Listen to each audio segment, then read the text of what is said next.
Tonight, can't stand the heat. Arsonist caught on video setting fire to a local restaurant. How arsons are affecting Winnipeg's culinary industry. Also tonight, together in tragedy. He was a person that absolutely did not deserve this.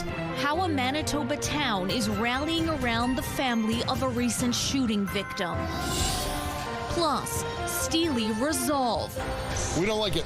Okay, I'll be very clear about it. How Trump's tariffs are bending the local steel industry.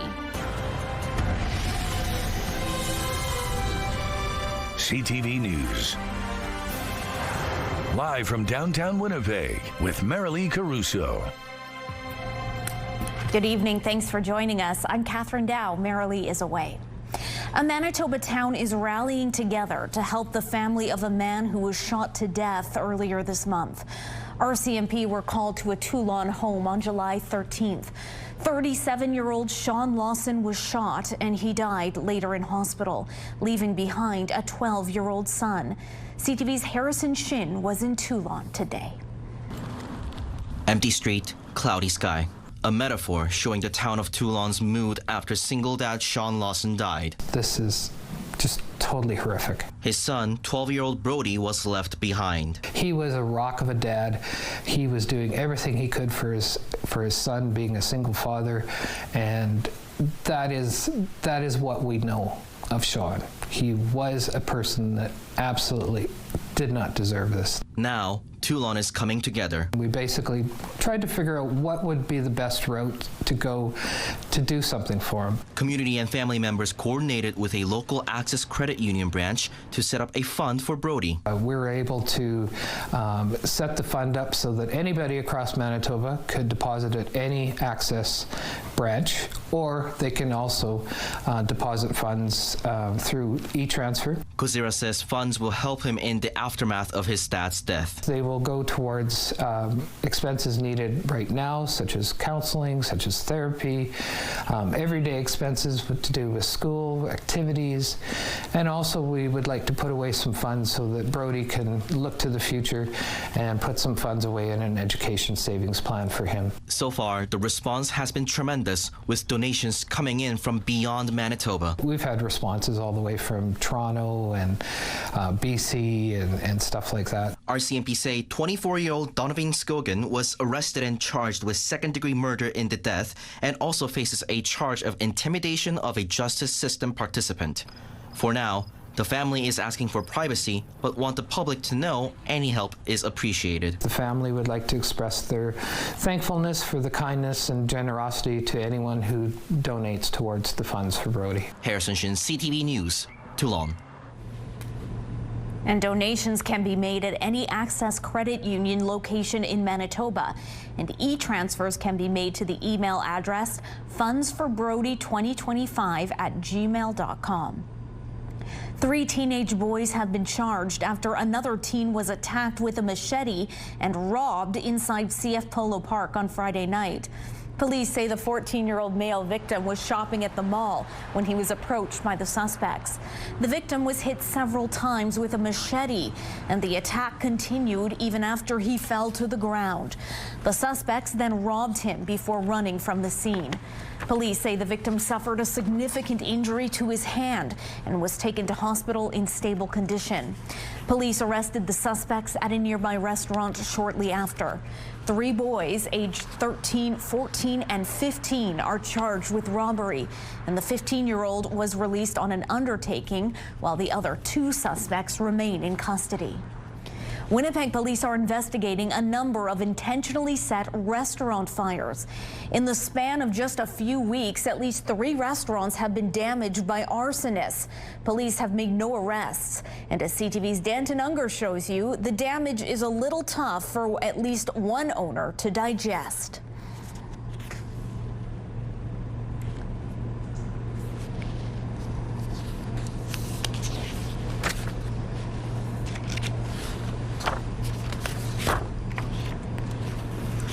Like we're having some technical issues with that one. Hot, dry conditions over the weekend fueled wildfire activity throughout Manitoba. and thick smoke blanketing the air isn't helping either. Joining me now live is CTV's Taylor Brock. So Taylor, what is the latest on the wildfire fight? Well, Catherine, the province says it's keeping an eye on fires nearing the Laurie River Generation Station, Kettle Rapids Dam, Garden Hill, Leaf Rapids, and Snow Lake. We have seen very scattered precipitation, so if we don't get the precipitation, we expect fire activity to continue to remain fairly active on those fires where it has been in recent days. Officials say the wildfire risk remains high to very high in eastern and northern Manitoba, with some areas at extreme danger. But despite those dry conditions, the province says crews made good progress on fires near Thompson, Cross Lake, Split Lake, and Flin Flon over the weekend. However, smoky conditions, which have prompted widespread air quality statements and warnings, are impacting firefighting efforts, especially from the air.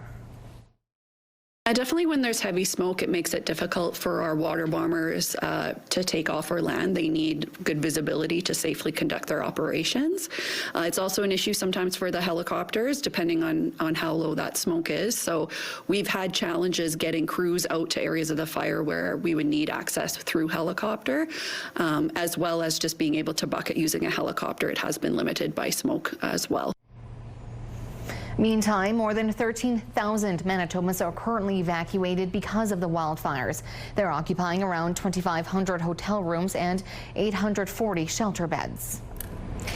Now, Taylor, how many active wildfires are burning in Manitoba right now? Well, the province says 120 as of this morning. That's 2 less than Friday.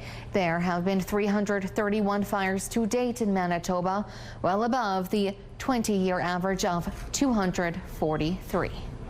All right, thanks very much for this, Taylor. Excuse me, folks. Bear with me one moment. A new program at a Winnipeg homeless shelter hopes to help addicts get their addictions under control. Siloam Mission is now offering in-house opioid agonist therapy, also known as OAT treatment, to its clients.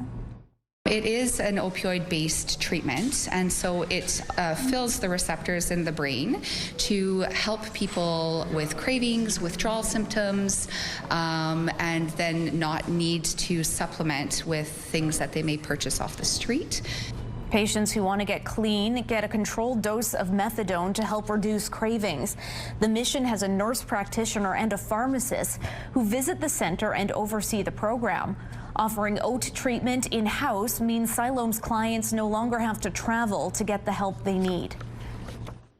For a lot of our community members, leaving the area is pretty difficult to access services, so having it here in our building is going to be huge for community members who might not otherwise access the treatment elsewhere. Clients can access help 7 days a week. The program isn't publicly funded and relies entirely on private funding. CTV weather specialist Colleen Brady joins us now for your first look at your Skywatch evening forecast. We were hearing about the smoke. I'm seeing some activity on the radar behind you, Colleen. Not what we want to see. No, in different parts of the province today, it's been soggy, it's been smoky, and now it's stormy. A severe thunderstorm watch is in effect for Winnipeg, and all these areas lighting up in yellow, going right up into the Interlake. But we're watching this area in red just to the southwest of the city. There is a severe thunderstorm right now in progress, moving through the Starbuck area east at about 30 kilometers an hour. It's traveling. I'll have more details on this storm as it moves along and what we could see develop in these warned areas, including the city of Winnipeg. And when we will next see rain and thunderstorms move through, it won't be too long from now. And a look ahead, of course, to the rest of the week. But let's take a look through the Bath Fitter Live Eye. Bath Fitter, your bath and shower experts for more than 40 years. In Winnipeg right now, hot and humid out there, 27 degrees, and with the humidex, it feels like 34. Winds out of the south-southwest at 23 kilometers an hour. The pressure is falling, and the humidity right now, Catherine, is 68%. Thanks, Colleen. Manitoba has signed new economic cooperation agreements with the governments of New Brunswick, Saskatchewan, British Columbia, and Prince Edward Island. The agreements are designed to break down trade barriers, increase labor mobility, and create new opportunities for businesses and workers. Premier Wab Kinew made the agreements during a meeting with Canada's premiers and territorial leaders in Ontario today. With more on the meeting, here's CTV's Rachel Aiello. Well, first of all, I want to welcome everyone. Premiers today kicked off the annual Summer Council of the Federation meeting at a critical time for the country. Right now, our economy in all Canada suffers because of the uncertainty. Facing intensifying tariff pressure from the U.S. and a looming deadline to reach a new trade deal, premiers have come to cottage country to work together to find ways to drive Canadian prosperity. How are you feeling, Premier? I'm feeling fantastic. Ontario Premier Doug Ford is hosting the three-day meeting and started it off calling for a revived Buy Canadian push in every province and territory. Start buying Canadian-made everything. We are an economic powerhouse, and we don't have to take a backseat to anyone. Beyond buying local, premiers say Canada needs to build. And so today they met with Indigenous leaders to talk about moving major new nation-building energy and infrastructure projects forward, an effort to find a way to get to a yes faster, while still ensuring First Nations leaders are consulted. It's time now in 2025 that First Nations are at the table and that we have a bigger seat in this country. Provincial and territorial leaders are also aiming to advance internal trade pacts while here, carrying on with work they've been doing this year to break down domestic barriers and find new markets. These are all steps. They're steps in the right direction. We need to have free and open trade between our provinces. We need to have free and open trade on our continent with the U.S. and Mexico. Tonight, premiers will be having dinner at Ford's nearby family cottage, a private planning session ahead of a big meeting with Prime Minister Mark Carney tomorrow. Rachel Aiello, CTV News, Huntsville, Ontario. Like many businesses, the steel industry in Manitoba is hoping a trade deal with the U.S. can be reached soon. This as 50% U.S. tariffs are impacting the steel and aluminum sectors, and new tariffs loom for August 1st. As CTV's Jeff Keel shows you now, a Winnipeg steel company has had to get creative to keep staff working. Winnipeg's Brunswick Steel manufactures parts. With the U.S. tariffs on steel at 50%, General Manager Adam Plouffe says they've had to make adjustments. For us, what it did is it shifted all of our purchases to non-tariff countries, so we're buying in Canada predominantly. We are buying some imports from other countries that are non-tariff related. But buying overseas can increase shipping times, so the companies had to stock up. And Plouffe says business is down about 12% compared to last year. They've implemented a federal work-sharing program in order to keep all of their staff on. The company pays 7 hours of an 8-hour day, and EI takes care of the last hour. We don't like it. Okay, I'll be very clear about it. It was something we hesitated doing. It's not a fun thing to do for our staff or anyone. President Donald Trump has also announced 35% tariffs on other Canadian goods starting August 1st. This as the two countries try to negotiate a trade deal. Prime Minister Mark Carney met with U.S. lawmakers in Ottawa Monday. We all want to get to August 1st and beyond with a resolve that works for Canada and works for the United States. Steel is big in Selkirk. The Gerdo Mill employs 550 people. I would venture a guess that 50% is going to put a big hit in doing business in the U.S. Mayor Larry Johansson says he's remaining optimistic a trade deal can get done, but he's convinced, like Carney suggested last week, some form of tariff is here to stay. A 10% tariff, that's what I would hope for. I don't think we're going to see zero. I really don't. Jeff Keel, CTV News, Winnipeg. And last week, Prime Minister Mark Carney announced measures aimed at helping Canada's steel industry by restricting and reducing foreign steel imports. More than 55,000 Canada Post employees are voting today on whether to accept a new collective bargaining agreement. The outcome could resolve an 18-month contentious negotiation process. CTV's Paul Hollingsworth has more. Voting has started and employees are making a decision on what Canada Post calls its final offer. Canada Post is making a hard sell, encouraging unionized employees to vote yes on a new deal at a time when they say major changes are needed at the Postal Service. Our parcel volume, our parcel share of the market has gone from almost 2/3 to just over 20%. Obviously, that's going the wrong direction. But letter carrier and local union president Dwayne Corner is urging his fellow members to vote no on what he calls an unacceptable offer. A lot of the members that we've spoken to on the floor they agree that the offer should be rejected. A new collective bargaining agreement would see wages jump more than 13% while adding part-time workers. Concordia University economics professor Moshe Lander says the result of this vote could determine the future of Canada Post. I have yet to understand why the government hasn't said we're going to shut this thing down in 5 years. I mean, if you say no to this, then for sure, you got 5 years, Canadians, figure out how you're going to live your lives without Canada Post, and we're done. That is saber rattling. It's misrepresentation. The corporation has changed over the years, and the mail has dropped over the years, but there are ways for the corporation to make money. Canada Post does remain popular with some Canadians, especially seniors. It's supposed to be paid for by your taxes. It was created for that, as a service for Canadians. It's a valuable service, especially for those of us who are seniors and are not computer literate. Employees have the option to vote online or by phone. Voting will conclude on August 1st. Paul Hollingsworth, CTV News, Halifax. Sometimes all it takes to find a little peace is a picnic in the park with a paintbrush in hand. Local artist Christina Troiska hosted a Provence-style picnic party at Kern Park on Sunday. For about 3 hours, Troiska and attendees painted on canvases, surrounded by music, cool drinks, and sweet little treats. Troiska moved to Canada from Ukraine 3 years ago. For Sunday's event, everyone painted the same image, but the end result on each canvas was unique. Like maybe more blue or maybe more pink to add maybe more darkness or brightness. But today the same painting but in different mood. We will see in the end it will be absolutely different. At the end of the event, everyone took their artwork home, a colorful reminder of a peaceful afternoon in the park. A 9-year-old Canadian girl reported missing by her father has been found dead in New York. The 9-year-old daughter was possibly abducted in a white van. Now the father is charged with second-degree murder. That story's coming up after the break.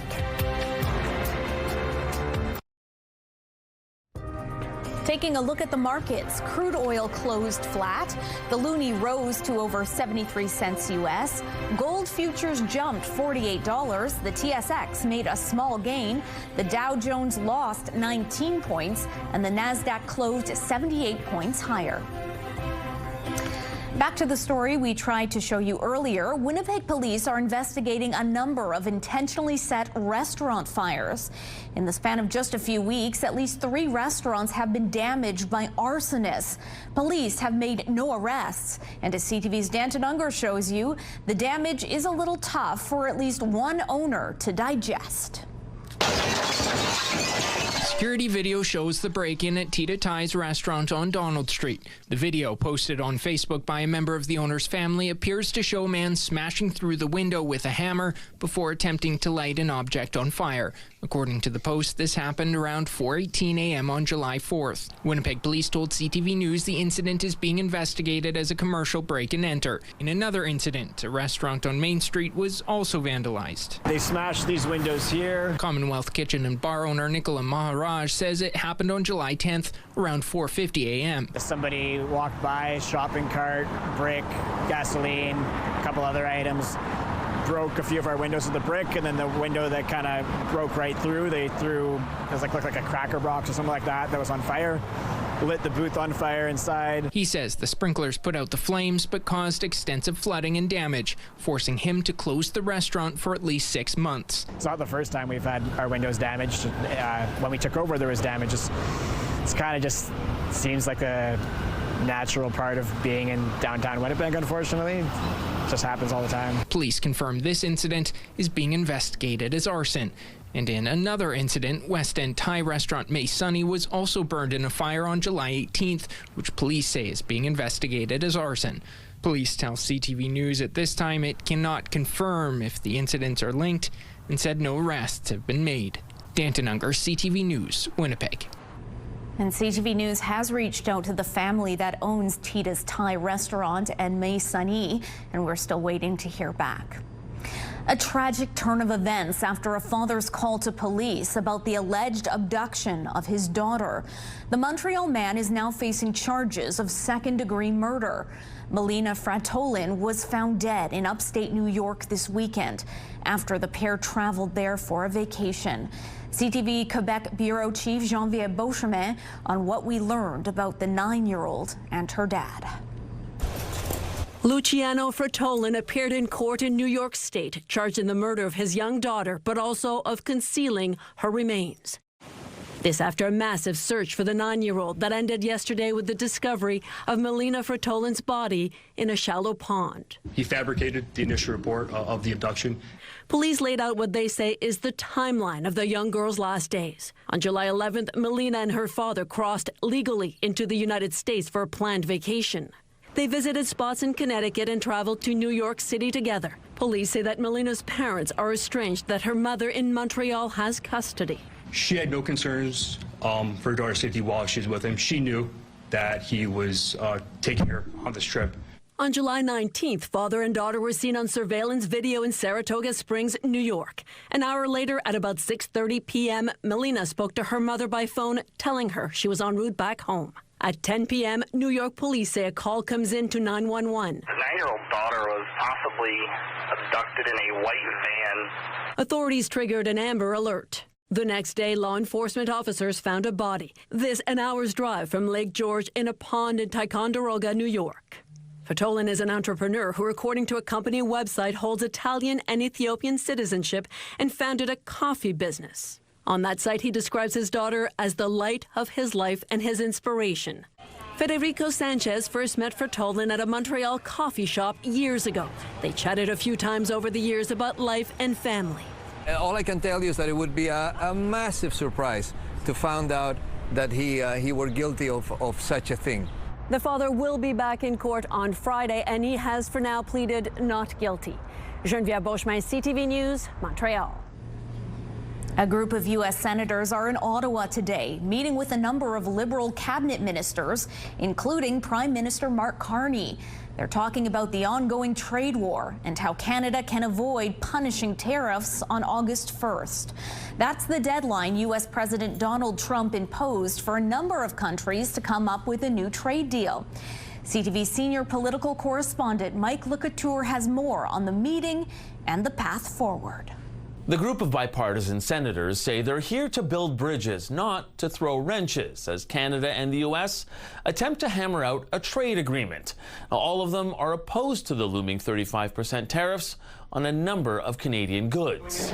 Looking forward to it. There was an air of positivity as the 4 American senators went into the meeting with Prime Minister Mark Carney, and they felt progress was made 45 minutes later, and in another meeting with Foreign Affairs Minister Anita Anand. She says we have a framework within that we wish to operate. We have the frame, we need to make it work. The senators said they discussed contentious issues like the digital services tax, which Canada has paused, and the decades-long dispute over Canadian softwood lumber exports. I think we now have a clear idea of how to proceed, and that's to build around some sort of quota arrangement. And the Prime Minister said he was open to that. How'd it go? It was good. Good meeting? It was good. It was a very good meeting. Thank you very much. Carney was tight-lipped at the conclusion of the meeting, but the minister in charge of trade with the U.S. was upbeat ahead of his meeting with that same group of senators. Do you think we're going to get a deal with the United States? Hope so. Can we get a deal that doesn't include tariffs on them? We're not going to discuss all this stuff. Now, asked if they believe a tariff-free deal is possible, Senator Murkowski said that's up to negotiators. We all want to get to August 1st and beyond with a resolve that works for Canada and works for the United States. Treasury Secretary Scott Bessent said that deadline and the threat of a 35% surtax will focus all trading partners. I would think that a higher tariff level will put more pressure on those countries to come with better agreements. And Canada has just 10 days to come up with agreement or face those punishing tariffs. Mike Lecouteur, CTV News, Ottawa. U.S. President Donald Trump is threatening to hold up a stadium deal if the NFL's Washington Commanders do not return to their original name. In a social media post, Trump claimed the NFL team would be much more valuable if it returned to that previous name. The Commanders retired that name and logo in 2020 following decades of criticism from Native American groups. In the same post, Trump also stated MLB's Cleveland Guardians should return to their original name. It's a local group that's stepping up in the world. Let's go, let's go. How a fitness fest took over True North Square over the weekend and their message for you.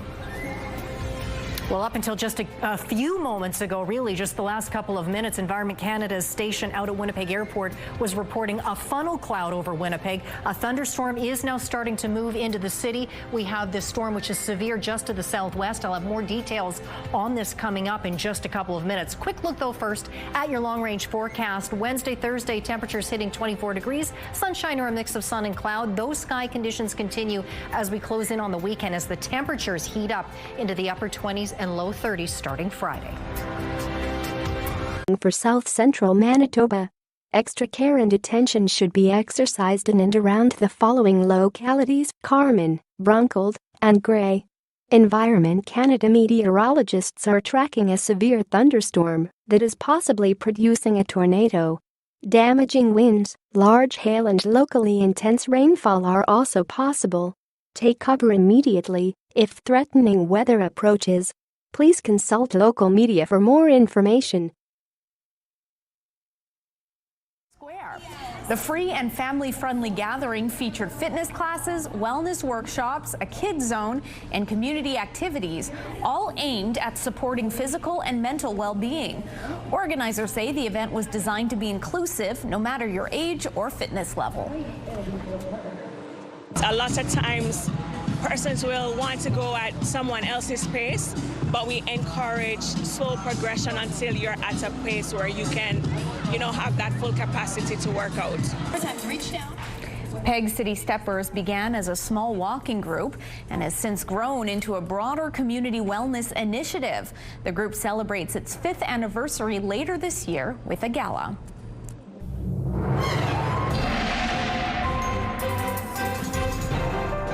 CTV Skywatch weather brought to you by South Beach Casino and Resort. Visit southbeachcasino.ca. And now CTV weather specialist Colleen Brady has your complete Skywatch weather forecast. A lot of excitement out there, Colleen, and not the good kind. No, and just to show you how things change very quickly when severe weather is passing through. Up until about 5 minutes ago, as I mentioned, Environment Canada was reporting a funnel cloud as the current conditions out at Winnipeg Airport. That has now changed to a thunderstorm as it's now moving into the western part of the city. Also to the southwest of the city, the storm passing through there, it's all part of the same storm. It was deemed severe. It has been downgraded again. So here's a look at this storm, though, as it's passing through our area. So it's now been downgraded to a severe thunderstorm watch in that area that was warned until about 2 minutes ago. Nonetheless, this could redevelop into a severe storm. So Environment Canada is warning that there is the potential for all the threats associated with severe thunderstorms. So pretty heavy downfall, strong winds, sizable hail, and you can't rule out the possibility of a tornado when you have severe thunderstorms. And Environment Canada did mention the potential really all through this area that's under a severe thunderstorm watch up into the Interlake of an isolated tornado or two. Does not mean that's going to happen necessarily, but the mix of conditions in play with these storms affecting areas like Winnipeg could produce this. We'll see how this develops. And to be clear, there are no tornado watches or warnings in effect at this point. but severe thunderstorms do always have that potential. Having said that, a lot of other areas getting rain passing through earlier today and now into tonight across the north. And we need it, of course, in many wildfire affected areas. What we don't need is the associated risk of thunderstorms that come with them tonight. So we'll see how things progress there. There are no watches or warnings in effect tonight with respect to severe thunderstorm development, but there are a lot of areas in central and northern parts of the province under an air quality warning, of course, related to that wildfire smoke. As we get overnight, you see pretty much the province is cut in two. Western regions are less active. You see more rain continues to fall down overnight across eastern sections, but then it is the southwest turn tomorrow morning with a much heavier band of rain starting to push through. And not just rain showers expected tomorrow, showers or thunderstorms moving across southern Manitoba, including into Winnipeg. The timing a little conflicted amongst the models, but at some point over the morning hours, we'll start to see that move into the city. And as we get into the afternoon, mid-afternoon onwards, we're going to see that rain and thunderstorm activity push out of the Winnipeg area further east and into northwestern Ontario. Meanwhile, calmer conditions across the north. And then we get overnight and into Wednesday, we start to brighten up. For tonight, again, there's that risk of a severe thunderstorm in Winnipeg, still under that severe thunderstorm watch. 17 is the low, 18 for the commute tomorrow. Showers or thunderstorms are likely starting in the morning, continuing until at least early afternoon with a high of just 22. Once the cold front with the storm passes through, the smoke will return. We have showers continuing tonight across the north. Thompson down to a cool 8 degrees tonight, 21 there tomorrow. A lot of smoke across the region tomorrow. Showers and thunderstorms likely tonight across much of the southwest. Overnight lows double digits, but only just. Smoky around those areas too. Upper teens and low 20s for your daytime highs. Showers or thunderstorms possible tonight in the southwest, including in Brandon, down to 14 there. And then more showers and thunderstorms with highs in the low 20s around the region for Tuesday. Winnipeg in the southeast, we have that thunderstorm moving through our areas right now, close to the city of Winnipeg and in parts of the city. And then tomorrow we'll have more showers and thunderstorms with highs in the low 20s. And I'm sounding like a broken record, but showers or thunderstorms possible tonight in northwestern Ontario and continuing on Tuesday with highs in the low 20s. With having said all of that, let's take a look at a beautiful tranquil photo out at Albert Beach. That beautiful shot taken by Sandy. Thank you for that one. And a smoky look at Winnipeg from Linda's perspective from the Canadian Museum for Human Rights. That was yesterday. Send us your pics to winnipegweather@ctv.ca. Thanks, Colleen. A new poll of Canadian businesses paints a bleak picture for Canada Post. We'll talk to the Canadian Federation of Independent Business to see what it found. And an HIV diagnosis is not a death sentence. As HIV rates in Manitoba show no signs of slowing down, one local group wants to reduce the stigma attached to the virus. CTV Medical Watch is next.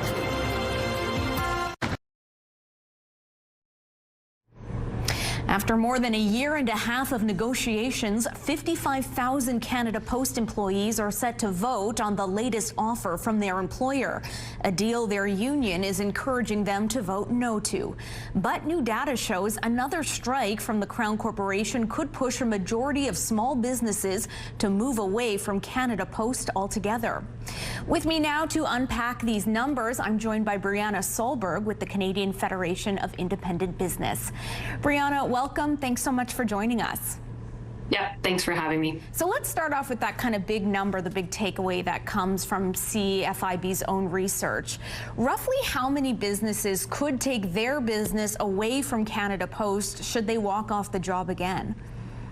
So our data indicates that roughly 2/3 of small businesses could drop Canada Post for good if they see another strike. So after the strike we saw last year at the end of 2024, 13% of small businesses decided to no longer use Canada Post.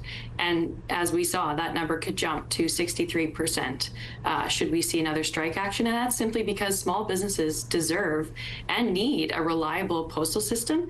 And if they can't rely on Canada Post, then they'll have to find an alternative. So that's the number of businesses still using Canada Post, but your research reveals the majority have already left. Yeah, so after the last strike, we know that many had to pivot in terms of parcel carriers in particular. So a lot of small businesses still need to rely on Canada Post to ship, mail. So that's checks, payments, payroll.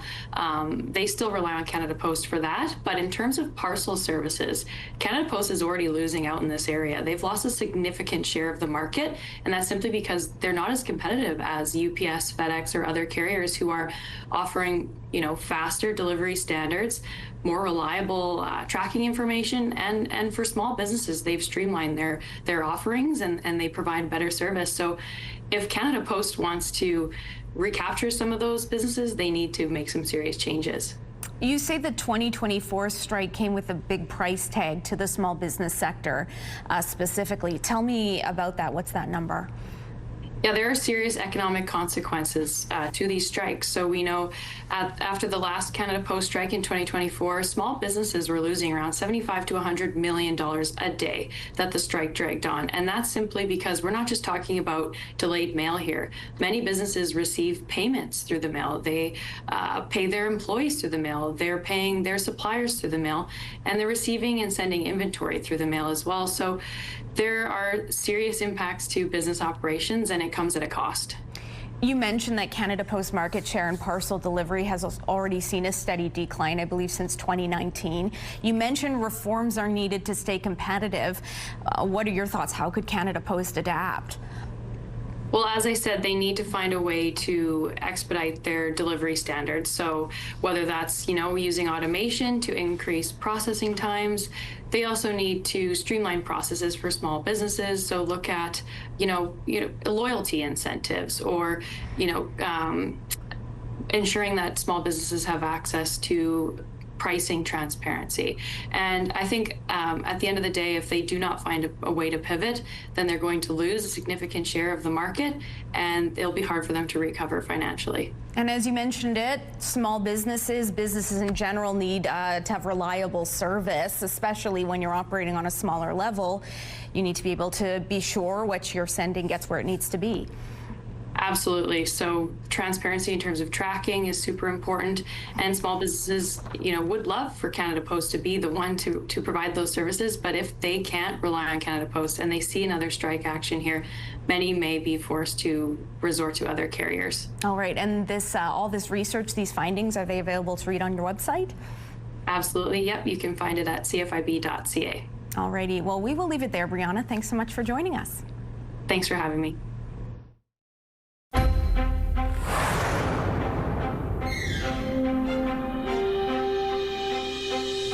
Researchers have found HIV affects Manitobans differently than other parts of Canada, and they're working to reduce the stigma and improve care. An HIV diagnosis is not a death sentence. That's one of the 3 key messages University of Manitoba researchers are highlighting on Zero HIV Stigma Day. The others, HIV can be prevented, and regular testing is key to protecting yourself and others. Manitoba recorded its highest ever HIV incidences in 2022 and 2023. For the first time, more women than men were diagnosed. Unfortunately, there is an overrepresentation of Indigenous people, women, people who use drugs. And this shift is alarming and highlights the needs for urgent and community-driven responses. And the U of M team is seeking investment in testing and treatment, addressing housing, and providing substance use and mental health support. It has received just over $2.7 million over 5 years to understand how to help people navigate a diagnosis and assist engagement in care. July sees the peak of water-related deaths each year. So this week is National Drowning Prevention Week. It's an annual public campaign to build awareness about drowning prevention. CTV's health reporter Pauline Chan has more on how to stay safe at the cottage or on the beach. We don't want to immediately jump into the water and help them, because that's going to put ourselves into danger too. So grabbing something that floats nearby, encouraging them to come in is obviously what we want to do. We want to reach and throw, but we don't want to go. One key safety tip to keep beachgoers safe this summer. The Life Saving Society of Ontario was at Kew Beach to mark National Drowning Prevention Week. Stephanie Bacalar says the vast majority of drownings occur in bodies of water. This is because of temperature, waves, currents.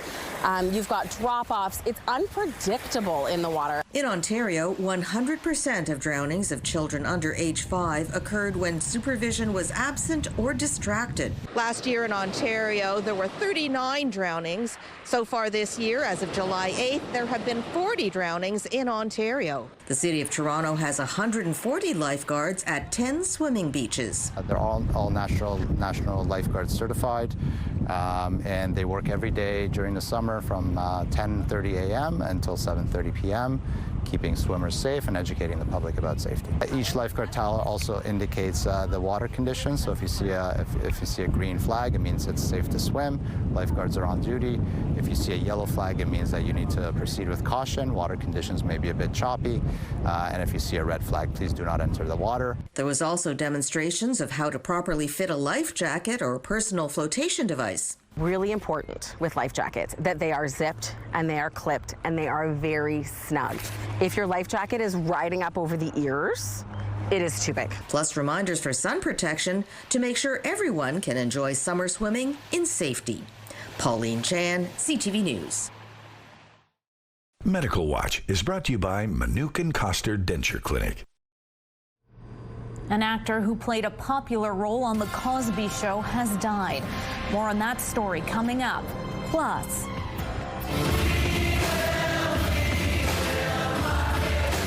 do you love to sing songs by Queen? Well, a unique show coming to Winnipeg could be for you. Stick around for the spotlight.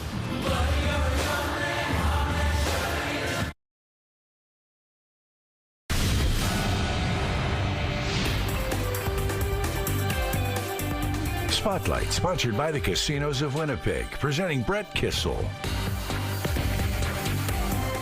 Some sad news from the world of entertainment tonight. Malcolm Jamal Warner, best known for playing Theo Huxtable on the 80s sitcom The Cosby Show, has died in an accidental drowning in Costa Rica. Niece, this is for you. Thanks. And Suzanne, this. That's so sweet of you, Theo. Where's ours? Get your own. It's us. A generation watched Warner grow up as the only son of the TV family. He was nominated for an Emmy and went on to star or be featured in other projects. He also won a Grammy. Authorities say Warner drowned yesterday while on a family vacation. He was swimming when he was caught up in a high current. Malcolm Jamal Warner was just 54 years old. The Great Outdoors Comedy Festival brought the fun to Winnipeg over the weekend.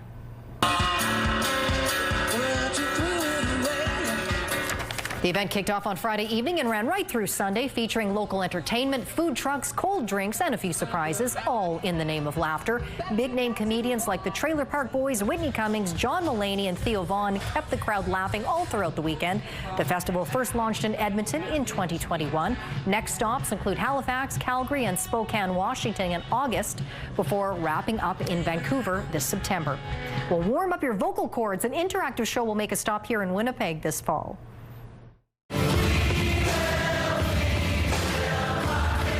Choir, Choir, Choir blends community, comedy, and song with an audience, members helping to provide the show's vocals. Their November 17th show at the Burton Cummings Theatre will pay a one-of-a-kind choral tribute to Queen, including hits like Bohemian Rhapsody and We Are the Champions. Tickets for the sing-along are available through Ticketmaster. Ballet in the Park returns to the Lyric Theatre for the first time under the direction of Christopher Stowell. The popular series will run Wednesday through Friday at Assiniboine Park. The free performances offer a glimpse at the new 2025-26 season and a new chapter for the company under its new artistic director. Fans will be treated to a creative movement class and 3 pieces from the school's recreational division, but the main event is an excerpt from Tall, the Wild Man of the Woods, which will be performed in full by the RWB this coming winter. It follows an Indigenous legend about a young woman on her quest to rescue her sister from a dark figure. We'll beat those Monday blues with American Ninja Warrior, followed by The Rookie and E-Talk, wrapping up the night at 10:30, all right here on CTV.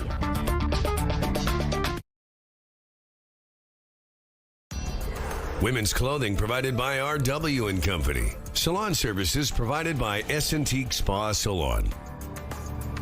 Well, the thunderstorm that was over Winnipeg has been downgraded to a light rain shower. Conversely, just south of the city, we now have a severe thunderstorm warning that is back in effect. Now, as it turns out, when I was giving you my last forecast a few minutes ago, Environment Canada did issue a tornado warning for the area around Brunkhild. It was believed for a few minutes that a tornado could be producing over that area. That tornado warning was called back down, but still severe weather in that area. We could see another thunderstorm yet in Winnipeg tonight. Showers or thunderstorms expected across southern Manitoba, including in Winnipeg on Tuesday. Then we brighten up and we dry out. Sunshine Wednesday up to 24. We'll do that again on Thursday. Then we heat up Friday, Catherine, right through the weekend. Thanks, Colleen. Dogs in southwest Winnipeg have a new place to run and play when they take their human masters out for walks. They look pretty excited, huh? So the White Ridge Community Center opened its off-leash dog area over the weekend. This is the first project to go through the city of Winnipeg's off-leash dog area master plan, which was introduced in May 2018. The area city councilor says the space isn't just for dogs. It's more than a dog park, right? It's great for the dogs, but it's also great to build community. The neighbors come out, they meet each other, the doggies meet each other. And the new park replaces a seasonal pen previously operated by the community center.